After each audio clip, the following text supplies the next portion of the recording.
Aubameyang! Oh, brilliant! He took it first time and with devastating effect. Mo Salah. Can he finish things off here? Here he can. It is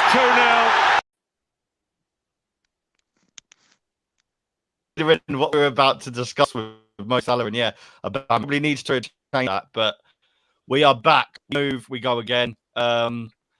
A lot's happened, a lot to get into. Roman Abramovich, Mo Salah potentially on his way out. But guys, before we get into a lot of things, how are we? Chris, I'll go to you first. You all right, mate? Yeah, good to be back on, guys. And yeah, lots to talk about this week.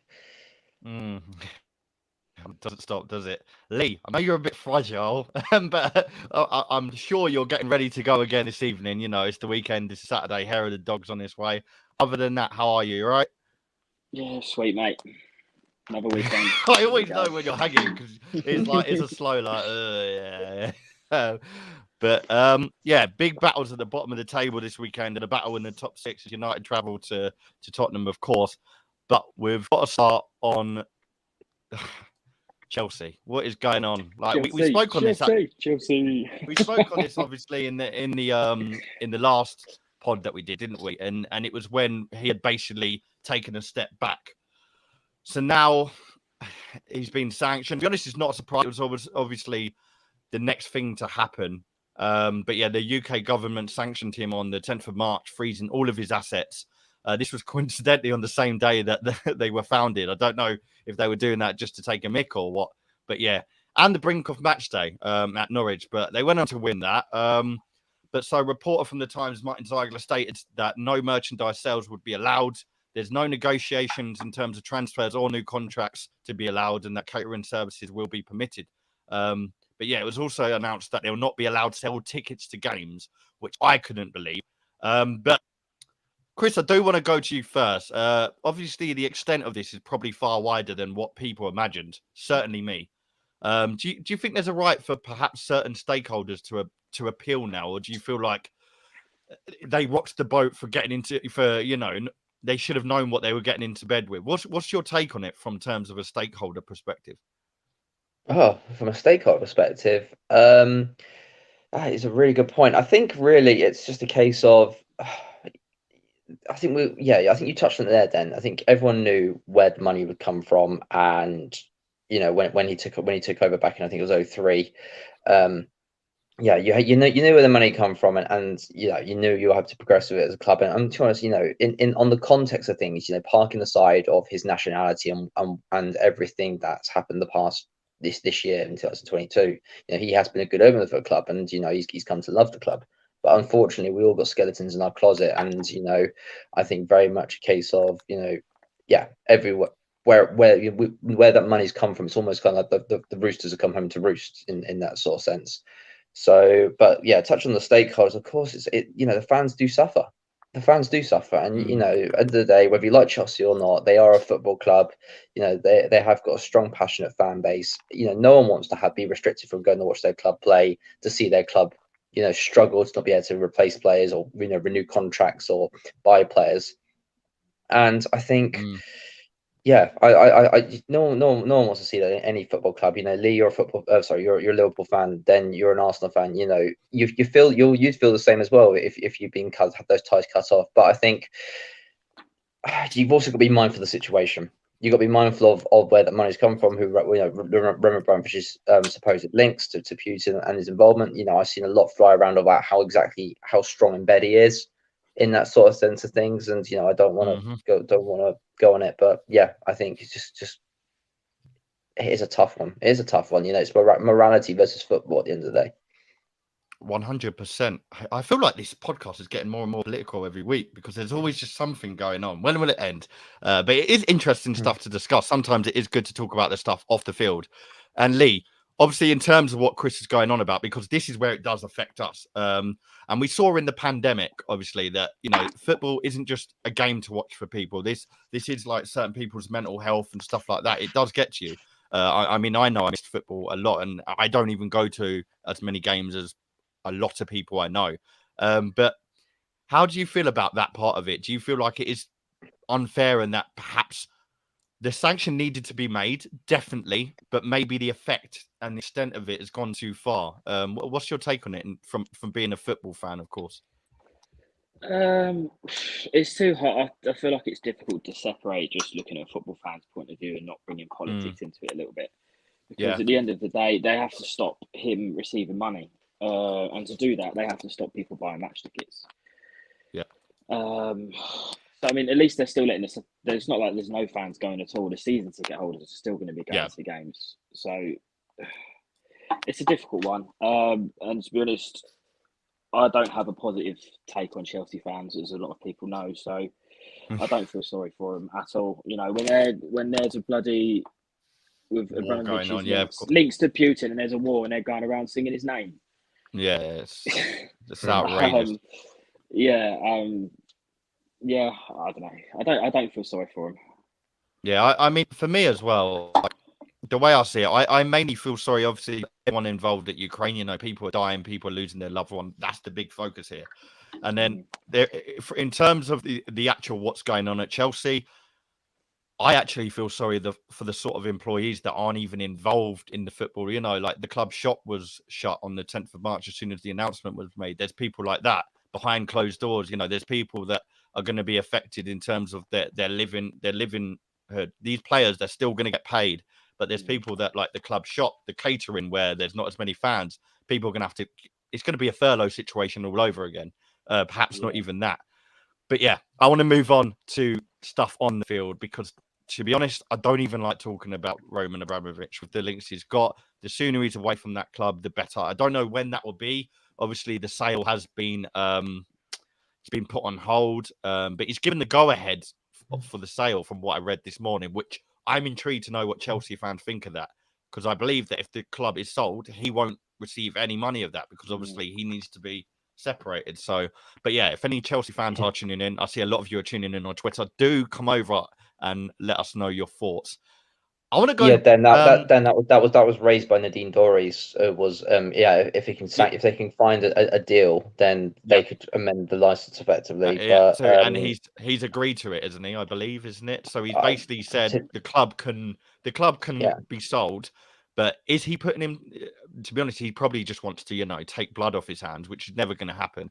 So he's got to do what's best now and just get rid as soon as possible. But Liverpool are playing in 1 hour's time, and I do want to talk about them. Obviously, they lost during the week to Inter Milan, but they're through to the Champions League. That's the main thing. And we've got to start on this, Lee. What is going on? I mean, it went a bit quiet. It went a bit quiet for a little while in terms of his contract, because obviously Diaz was signed, and that was a bit of a pleaser. That was a lift in the mood for the Liverpool fans. It was a great signing. Now it's been announced by multiple sources, including Fabrizio Romano, that he and his agent, I'm blaming them. I'm going to put my 2 pence in. I'm blaming the agent completely for this, because we all know that Mo Salah wants to stay at Liverpool. Like, that is no doubt about it.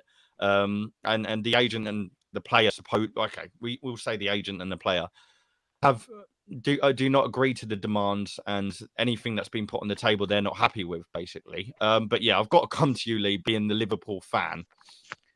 How crucial is it, do you think, that they find a meeting point? Because I've seen so many fans flip and flop.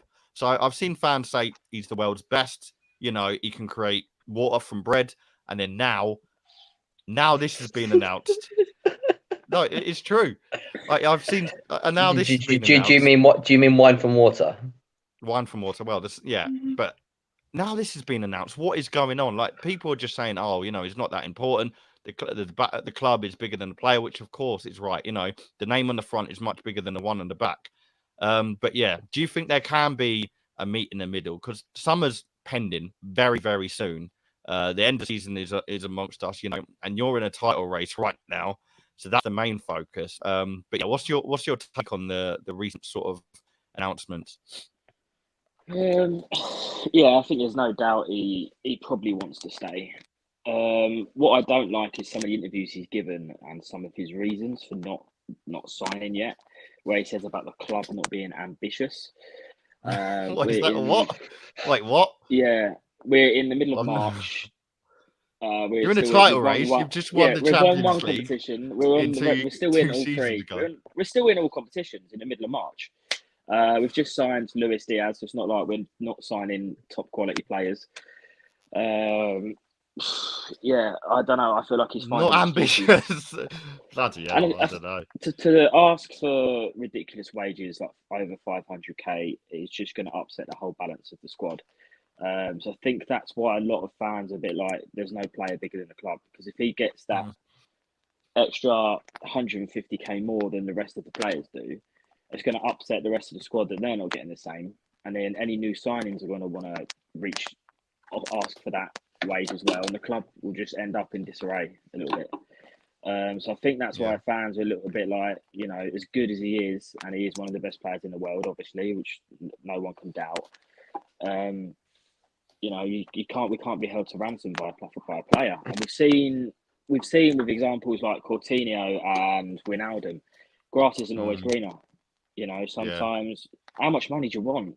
Like, you could even argue Suarez. You could even argue. You probably. No, you can't argue. You can't argue Suarez. Don't use the bollocks at Barcelona. No, I mean what you're doing now, and what is he doing at the? I mean, we just won La Liga with Atletico Madrid. Yeah, before that was obviously Barca. So with Messi and Neymar, has he won more there than here though? Has he won more there than what he would have here? Has he? Yeah, definitely. Liverpool won the Champions League and Premier League since, right? And I mean, I'm not going to mention Carabao. Yeah, he won the Champions League in 2015. Okay, retract that. No one screenshot that. Terrible shout, terrible take. Anyway, yeah, the point still stands. Look at when Wijnaldum's gone to PSG to warm the bench, just because he wanted possibly a longer contract with more money. Almost ended up back in the Prem. Coutinho won it. Coutinho was he was on his way to becoming an icon at Liverpool, really. Their club absolutely loved him, and he left to go play for Barca, and again, his career faded. All right, he's on his way back now with Villa, doing well, but you know, he could have gone on to win things and have legendary status. Grass isn't always green, and you know, for an extra 150, you're earning ridiculous amounts of money as it is. You could be earning ridiculous money on 370k a week, plus all your endorsements and sponsorships and that. Like, how much do you need? Seriously. Yeah. I can understand why the fans are like, fuck off, in a way. Like, we don't need that kind of mentality. We're a team, we're a squad. Don't need one player just taking it all. I read a very good take on it as well. Someone was saying about your scouting and how good it is proven to be. So I kind of see it from an aspect where, you know, no one's worried because they have faith in Klopp, they have faith in the sort of ownership and stuff to get the right replacement should it be necessary. I can't really think of one right now because like it is a ridiculous ceiling that is sort of reached, if you get what I mean. The numbers he gives you is beyond measures. Like, I can't see anyone else coming and bringing that to the table. That's just my opinion. Like, the only real people I can think of in terms of that would be the likes of, you know, players that are at that level that are going to be, I mean, I'm not going to put him in the bracket of Mbappe because I feel like they're cut from a different cloth, but it is players like that are going to go to your Real Madrids, and it's a difficult situation. I wouldn't like to be a Liverpool fan in the summer because this will be obviously the big talking point. Is he sticking around? Is a pen going to go to paper in the last minute? Who knows? Chris, just quickly, because I know we've got to go into the games. What's your take on the whole Salah situation? And in terms of the agent, obviously, it's no news that they ruined the game. It just keeps happening.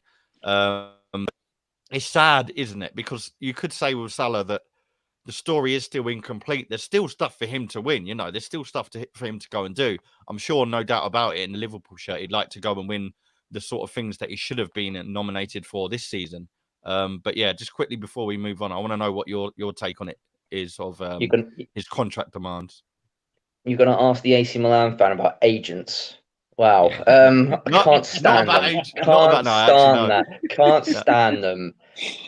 Gigi Donnarumma, prime as well. Yeah, prime example. Gigi Donnarumma with Mina Raiola, who basically said, "I'm taking him out of the club." No, I agree with these sentiments, to be honest, in the sense of, I think this seems agent driven. I think, I like the phrasing is interesting. It's not the salary, it's the offer. So I'll be interested to see, if it is actually the salary or is it the agent commission. But actually, from going aside, if it is about salary, where is Salah expecting to get the salary from? If you look at all the clubs out there, there is only 6-7 clubs out there in Europe that can afford ridiculous wages, and even then, Barcelona are still kind of in the mud a fair bit. Real Madrid, they're going to be all hell bent on Mbappe. Salah, is he Bayern Munich? Who knows? PSG, maybe, because PSG needs to go. They need to go through some sort of transition, which we'll probably touch on after getting knocked out of the Champions League this week, and there's rumours of players wanting exodus from there. But are you going to get the love at PSG that you get at Liverpool? It's a hard one, and then I think at PSG, you're one of many players as well, aren't you? At PSG, yeah. I just mentioned one there, and Mbappe. I think he's on his way out anyway. But even then, there's still the likes of.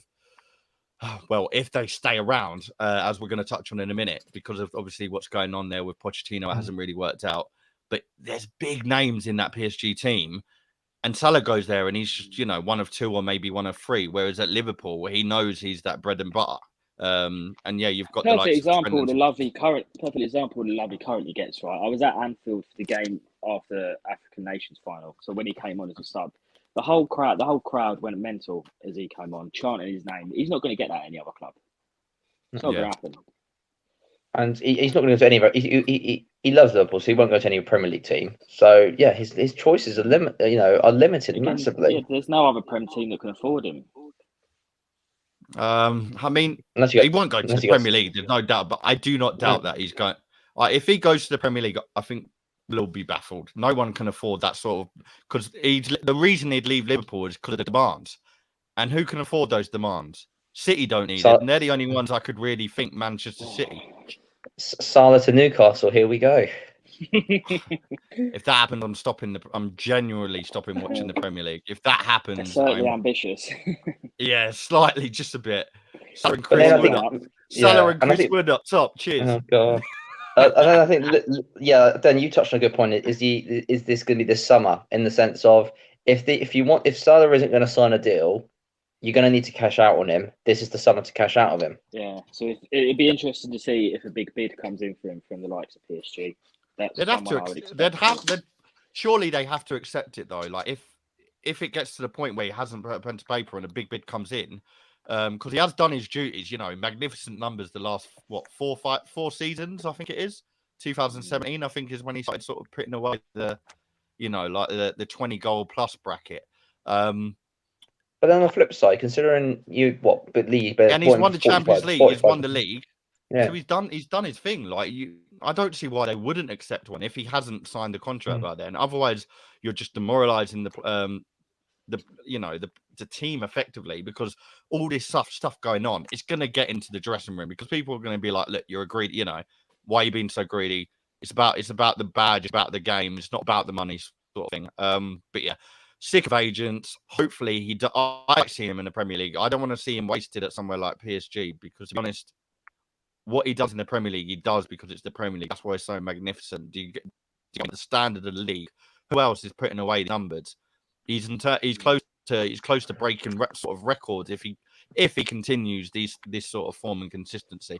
But yeah, moving on, lots to go into. Obviously, we've got a game in an hour, which will be Brighton versus Liverpool.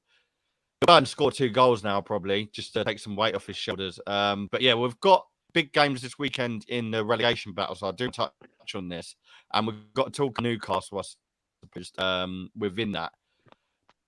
In Norwich, today's game, Brentford, Burnley.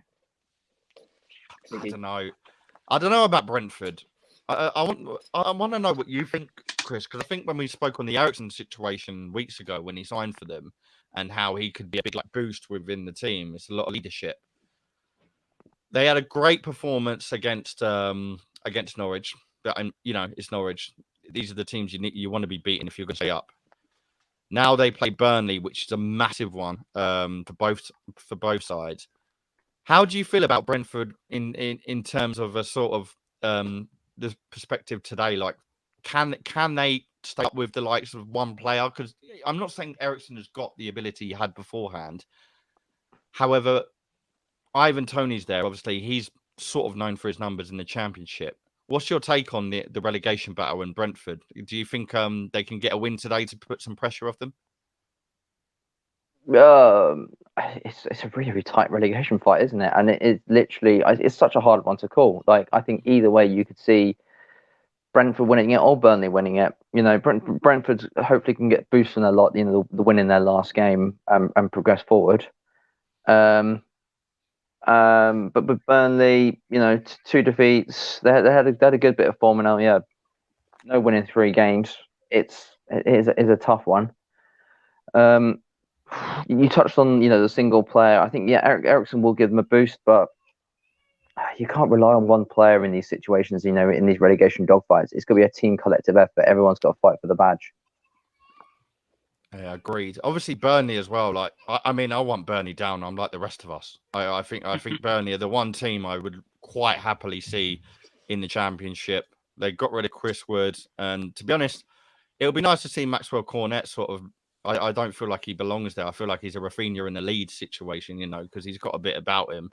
But Burnley have got 2 games. Sorry, go on, mate. Sorry. I was going to say, but, you know, in and around that, you know, I think you've also got to look at Leeds and Everton. Leeds can't get a win to save their life at the moment. And Everton, I don't know what's going on there. Yeah. Well, the thing is with Frank, right, with Lampard, he took the job at Chelsea, and I feel like his sort of experience and like coaching and managing experience wasn't really complete. He should have just kept with the job he was doing at Derby, because he hadn't really done magnificent things there. Like, he was, let's be honest, he took them to I think it was a semi-final. Someone can correct me, against Manchester United, or maybe a quarter-final, and then beat them. And then it was a case of like, oh my God, Frank Lampard to Chelsea. All these Chelsea fans came out the woodwork and said Frank Lampard to Chelsea. That didn't work out for him. Now he's come back to Everton, and it's sort of like it's an impossible task, because you're asking for him with, in my opinion, one of the worst Everton squads I've seen in a very long time. You know, like, Calvert-Lewin has just come back off injury. That's great. But they lost their number 10 for reasons of what we know.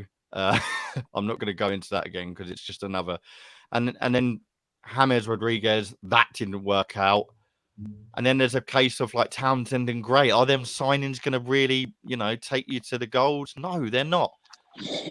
So I don't know with Everton. I feel like they're probably, when you look at the bottom pile, you'd expect them to stay up, because, you know, it's Everton. It's not a team we know of to be in the Championship.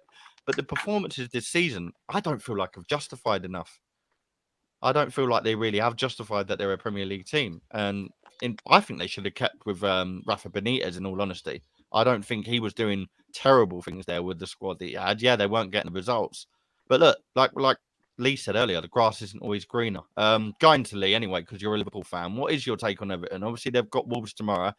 They got completely annihilated last weekend by Tottenham, unfortunately.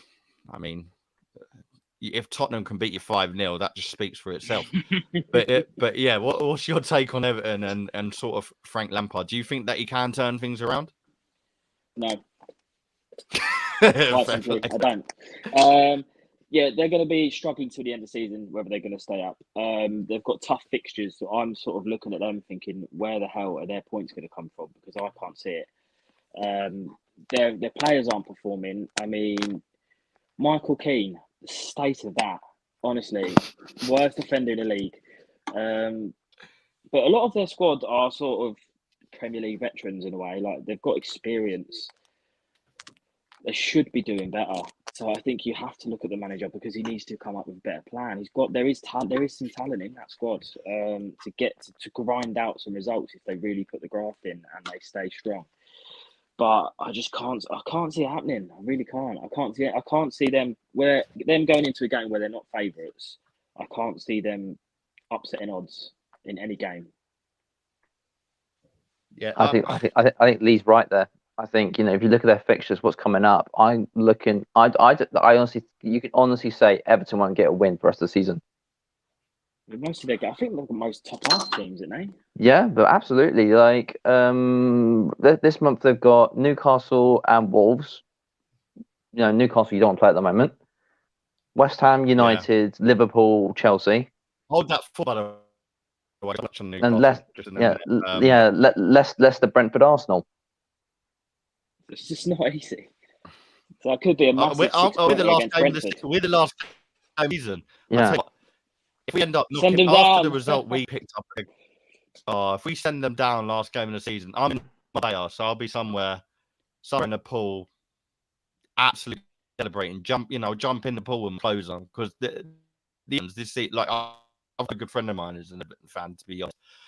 But some of them on Twitter, oh my God, it really is like just dealing with children. Oh, I've got my own.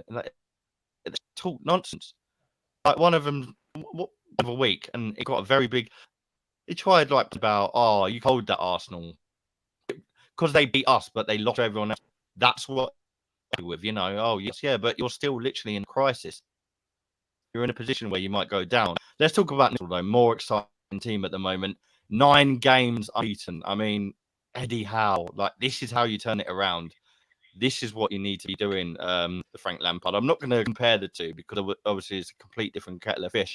But yeah, it was the most games they've gone unbeaten. It's a complete new record for Newcastle. And yeah, manager of the month, in my opinion, completely deserved. The only person I'd probably put up there in contention would be Arteta, but Eddie Howe's doing great things with much less of a squad. Kieran Trippier, I mean, he's already out injured. Matt Targett looks like a good signing, so fair play to them. Obviously, they got a big win at Southampton in the week. I want to go to you, mate, because I know you do want to touch on Newcastle. How impressed have you been with Eddie Howe? Do you think it has been a case of, Steve Bruce holding this team back for years, or is it a fact that the players have just now got more motivated under a new system, under a new manager? Obviously, Ryan Fraser, he's got history with Eddie Howe there, and Callum Wilson sort of whenever he returns sort of back. But yeah, what's been your take on it all?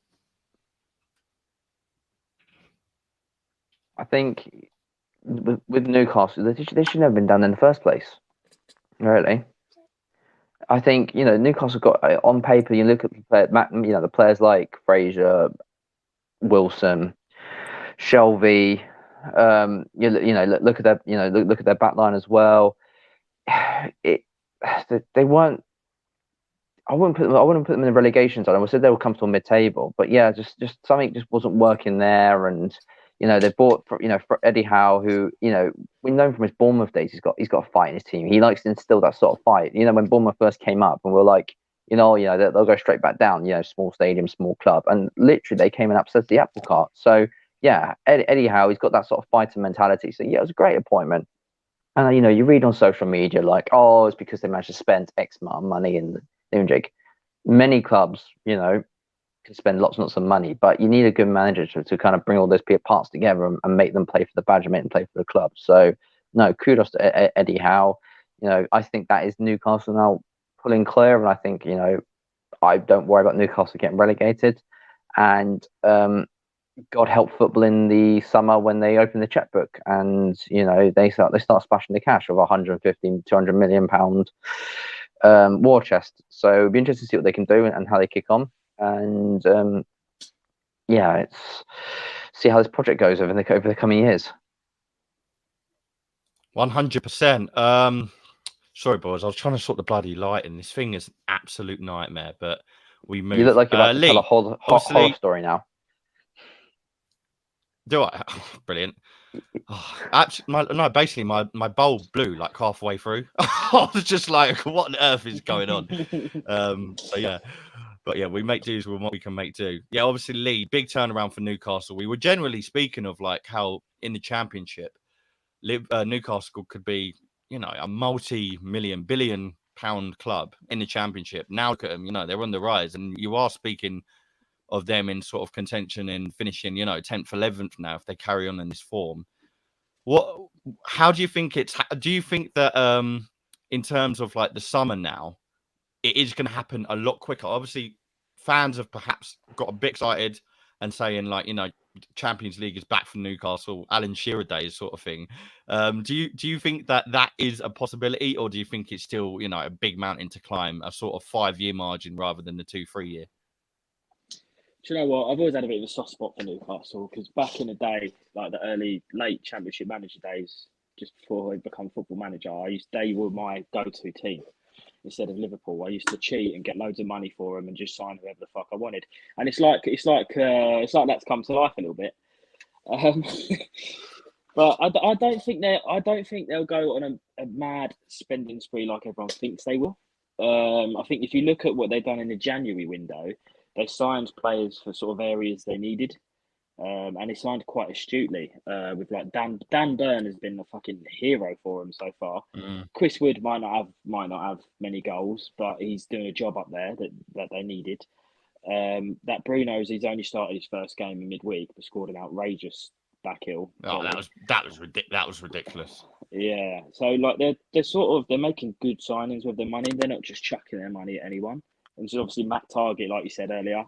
Been playing in the Premier League for quite a while now. He's not like renowned for. He's only on loan though, isn't he? I believe. Is he on loan? Yeah, I I think there's an option to buy. I'm not sure. But he's obviously not the best left. He's never known as being the best left back around. But he's like a good steady left back. So they've obviously got him in as well. So I think they'll just be signing. They might try and attract the odd big name. But then who else isn't going to be going for the big names as well? Yeah, that's the issue they've got. So I think they'll be trying to sign players who are good in the league or maybe from other leagues. Sort of just trying to slowly reach up season by season. I think the thing is with Newcastle is, you know, they say money talks and they've got the most out of it, out of most clubs. You know, this is a position where we're in a climate where clubs are still recovering from COVID. Obviously, we know what's gone on with Chelsea there, as what we discussed earlier. They're going to need to be sort of getting rid before they're bringing in. So it is a good, promising future for Newcastle because they're in a position where they can say, like, look, okay, come to us. We can offer you these wages. And the signing of Ramirez was a big statement. Like you said, absolutely, you know, that finish was just top quality. A way to score your first goal in the Premier League and your first goal for the club. But I think there's still a lot of work to do. You know, I have a feeling there's going to be a wake up call soon. They're going to go on this run. It's going to probably be because I'm sure they've still got quite a lot of the top half of the table to play. They're going to have a bit of a wake up call, and I hope it doesn't deflate them too much because I want them to stay up now. You know, after a 9-game unbeaten run, they haven't lost since December. For me, that says a lot. Like that says that, you know, you're proving your point.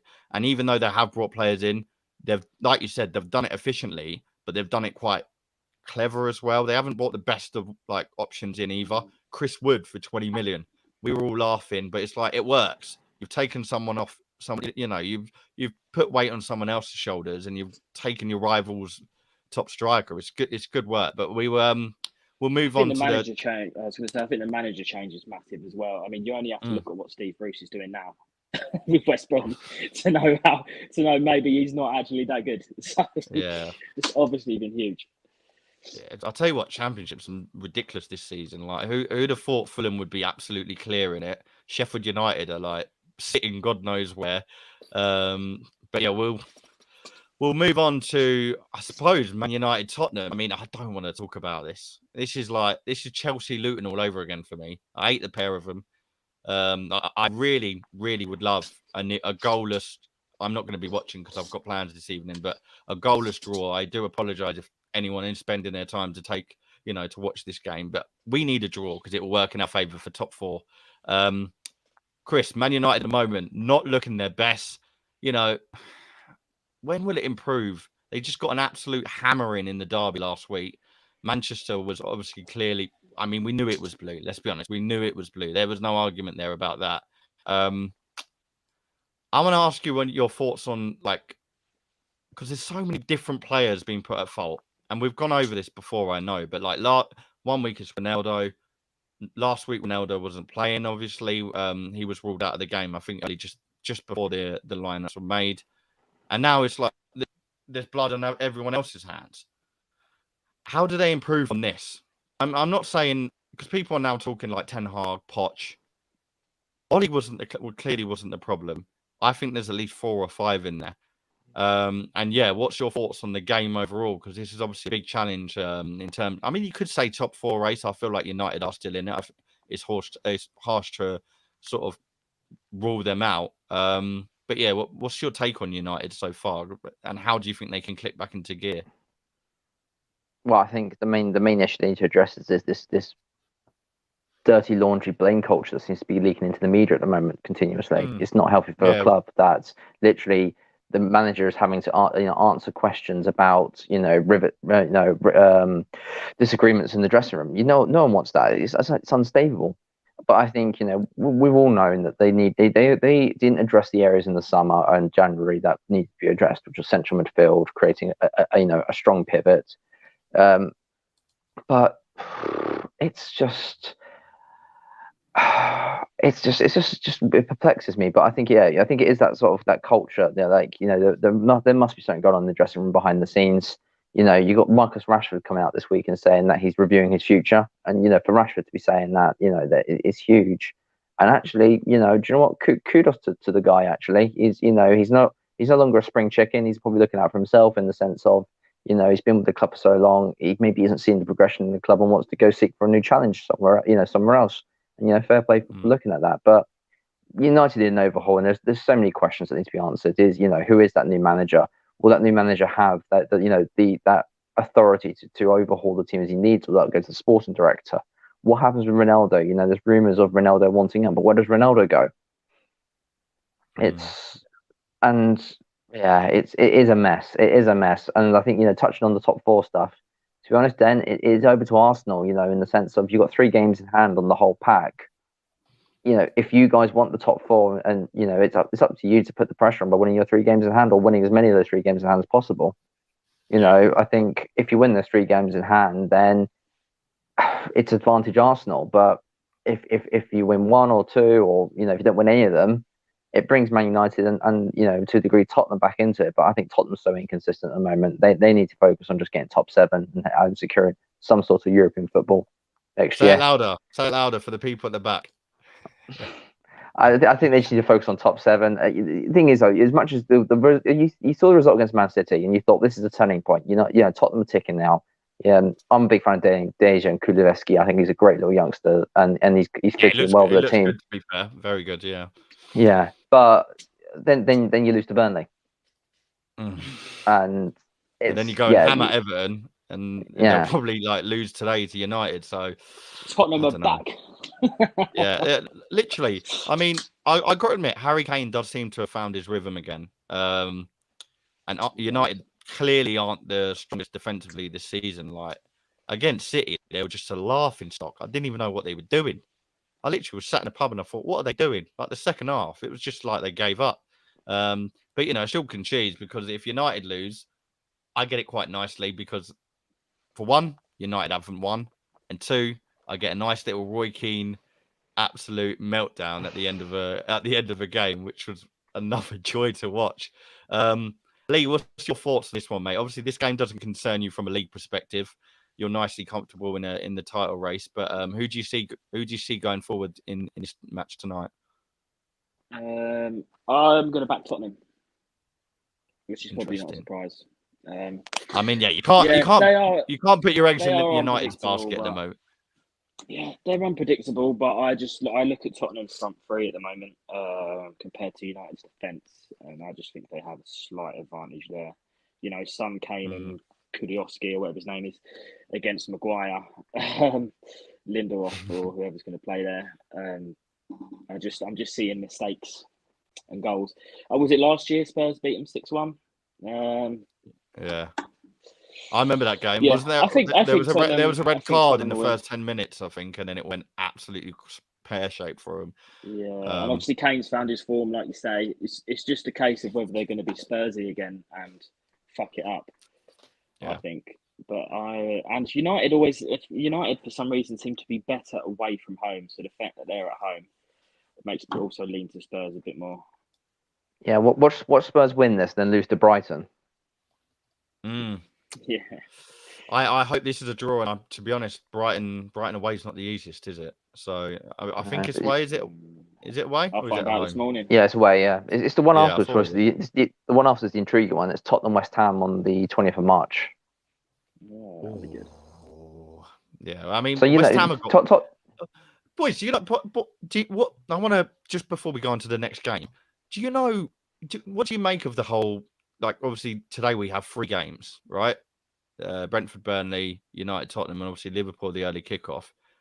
Tomorrow we have 6, and I understand it's because of the Champions League, but do you not just think, that sometimes these fixture sort of piling is a bit horrendous? Like, obviously we saw Wolves play on Thursday, that's why they're playing Sunday. We saw Chelsea play on Thursday, that's why they're playing tomorrow as well.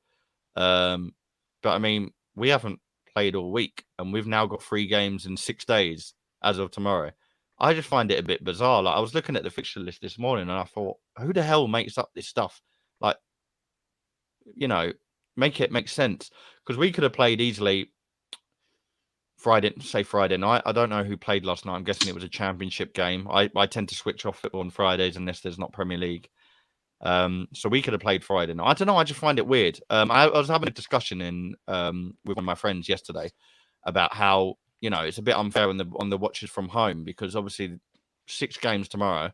How many of them are going to be on television? Probably 2 at a push, maybe 3. But yeah, to be honest, it's a bit political, so it's probably not something to get into. But I want to know the viewers. You sound like Klopp. Yeah, I literally do. No, but I want to know what the viewers think of it. Like, I just found it bizarre. Like, I'm going to the Arsenal game tomorrow afternoon anyway, and we are the 4:30 kickoff, so we're on TV. But from like an outside perspective, if I'm looking at it, from outside the window, I wouldn't like to be one of those fans having 6 games on at 2 p.m. It's, I don't know, just weird. But yeah. West Ham play Aston Villa, as you mentioned. Tottenham play West Ham in a couple of weeks. They're still going for the top 4. That'll be an interesting game with Coutinho having clicked into gear. Another goal and an assist from my FPL, which was very nice, as I had him as captain.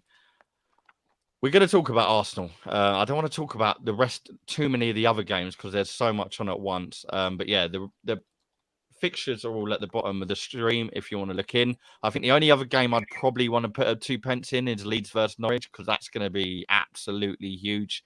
I think for me, I'm going to go Norwich. I think Norwich will probably just about clinch, because at the moment Leeds can't seem to click into gear. Chris, you had big words about Jesse Marsch, actually, so I want to get your thoughts on him, like, so far with Leeds. Obviously, 2 games in, 2 defeats. They don't seem to have liftoff yet. Obviously, there's still injuries there, still players to come back into full gear, like Bamford. What's been your take on Leeds before we go into the Arsenal game and wrap it up? Well, when you need liftoff, play Norwich. So, to be honest, I'm going to go on the other side. I think Leeds will get the win that they need. Yeah, I think you look at. I think it's just defensively, isn't it? Defensively, it seems so bad. I don't know what's going on there. Because they've got. I'm not going to say they have the worst defense, but they've conceded 63 goals now this year, I believe it is. That's insane. How can you concede 63 goals in one season? And we're only halfway as well. Like, there's still a lot to get done in terms of the final end of the season. But yeah, do you think he can, like, sort of find a rhythm around this team and perhaps get them clicking again? I don't think we're going to see like a Newcastle resurgence with Leeds. I think very much it's a case of just it's going to be just grab points when you can grab points, and Norwich at home is those games when you need to grab points. As we touched on when we talked about the relegation battle with around Newcastle and stuff like that. It's so tight. Like, literally 1 or 2 wins can propel you, away from the group. Especially if Everton keep losing, especially with Everton's fixture list. If we see Brentford slipping further. Burnley, if Burnley keep struggling, a win against Norwich is huge. So yeah, I think this is. I don't think we're not going to see like the 10 games unbeaten from Leeds, but I think in their fixtures coming up, it's points are what's needed really, and just I sound like Michael Owen. I think it's just winning the games, winning the games you need around with the teams around you. The cliche 6 pointers. As long as you win those, then you'll be okay. And yeah, I think these will get over the line. But then Jesse Marsch has got a huge summer to rebuild, and as you said, sort that defense out. 100%. Yeah. I can't think of many players in that. Obviously, they sold Ben White, and they never even did they rip him. And White's Brighton. Oh, not Ben White, sorry. Who did they sell in the centre half? I'm sure they sold someone. Or was it just Brighton? Maybe it is just Brighton. Just looking at Leeds' fixtures coming up. Yeah, first thing is, then look at Leeds' fixtures. They need to get a win this weekend because they've got Southampton coming up in April. I reckon Chelsea. they could get something about Southampton against Southampton though, 100%. Because they seem like hot and cold. I feel like they're. I mean, I think Ralph Hasenhuttl is brilliant, but I feel like they're a team that they come and go. Yeah, I mean, the result against Newcastle wasn't really surprising as much as what it would usually because they're just a hard team to play at the moment. I wouldn't like to play in Newcastle next week because they're in form. They've got good activity around the dressing room. Gamiras has now just got his first goal. He's going to probably going to hit the ground running more. Leeds, yeah. Oh my God, Wolves away next. Yeah, that's not going to be good. And they still got Man City on the horizon, Arsenal on the horizon, and Chelsea last game away at Brentford, huge game. Could come down to the wire, very good. But I want to touch on Arsenal. I don't like talking about relegation because I feel like there's still I feel it's going to come down to the wire. I don't think this is one that we're going to know of very early. And I mean, look at Norwich. We was all saying, Norwich are definitely down at the beginning of the season. They're not because they're still very much in it. But let's talk about Arsenal, I guess, last but not least. And obviously, City play Palace on Monday. This is going to be a tricky one. I honestly think with Liverpool and Villa next after Leicester, I don't know. I find it weird that we have to win, but I find it weird that we've had such a long wait for games, right? Such a long wait. We've had like 10-day breaks between our games. Now we play 3 and 6. Yeah, I can't moan because we have got players there. Luckily, I think the answer is probably going to be on the right flank because I don't like Cedric. I think he's played well, but defensively, he's a liability. He goes forward and doesn't track back. And Leicester seem to have clicked into gear with Harvey Barnes. He's looked on form. So I think there is where it could. I think that's where the game could be answered. If Harvey Barnes does expose Cedric a lot, we're going to be in big trouble. And Ben White too. He had two very. I'm not going to say they were both. He was at fault for both goals, but I think his defending just could be better. Maybe I've got too high expectations of him because of 50 mil. When you get bought for that, there's a lot of weight on your shoulders. Jamie Vardy's out, so that's kind of in our favour. But again, I think the problem's Barnes and Maddison mostly for me. I think Vardy gets onto the end of things, whereas it's the midfield that you kind of need to keep it shape. But Chris, you said about top 4 and our advantage for it, and you think it's sort of in our hands. How do you feel about this one against Leicester? It hasn't been the best start for Rodgers this season, but they got a win on Thursday in the Europa League, so they're coming off that. The fans will be motivated, I'm sure, and they'll want to get revenge due to the 2-0 win that we got at their place in the season. But do you see this being a comfortable one for us tomorrow? Well, I think Arsenal got enough in the tank to do the job. I think we're all guilty of giving Leicester a bit too many plaudits this season, considering the way they've been the last few seasons. They have been, as you touched on, very, very erratic. If I'm Leicester, I focus on the Conference League. Still, if you look at the fighting on, for the top 7, if you want to get into Europe, I think Leicester's best chance is the Conference League, and secretly, as a Rodgers must be looking at the teams in the Conference League. It's winnable. I think the biggest challenge would probably be Roma, and as an outsider, Bodo Glimt, who seems to be causing a right storm at the moment. But I think this one, I think Arsenal. God, I'm really going for the cliches today, but it's a cup. I think you got to treat every game like a cup final. Yeah, that's what Arteta said in his interview as well, because he said he was like 18 cup finals to go at the time. It was 18. I don't know how many it is now, but. Yeah, so it is though, because 3 point the 3 games we have in hand, and I know people out there say, "Oh, any game's a game in hand." Like, no, not really, because we're going to play these 3 games when other teams aren't playing, so that's when we need to pounce. But the games we have to play are Chelsea, Liverpool, and Spurs. So for me, if we don't get 3 points here, we're just really adding, fuel to the fire, because we've got Liverpool on Wednesday. I don't know what's going to happen there. You'll probably beat Chelsea and Spurs and lose to Liverpool. Spoken by a true Liverpool fan there. Would. But then I think also, we also got to look at the other fixtures, and as we talked about, it's Spurs Man United this weekend. Which, if you get your wish of a 0-0, you need to win against Leicester. Yeah, well, either way, one of them teams is dropping points. So yeah, either way, it's literally either way it works for us. Obviously, I'd rather United. If anyone's going to take the win, I'd rather it be United, because Tottenham are Tottenham, and because Tottenham are a bit more of a threat to us in terms of the league positions, And I think United are going to slip up. I genuinely believe they are going to slip up again, because they've got the Champions League to focus on next week, if I'm right, I believe. Is it next week, the next set of fixtures? It must be. Yeah. Against Atletico Madrid. So I think they're going to slip up, having that to worry about, whether they go through in that game. Obviously, they've got the advantage for now. But Tottenham, I think for us, we'll win. I just don't think it's going to be comfortable. I think Harvey Barnes is going to cause problems. We're in a good scoring spirit. Like, we seem to make the most of our chances now. Well, we did against Watford. And at home, I feel like it'll be a good atmosphere, start of what means to go on. We know we've got a busy week. The fans need to be up for it.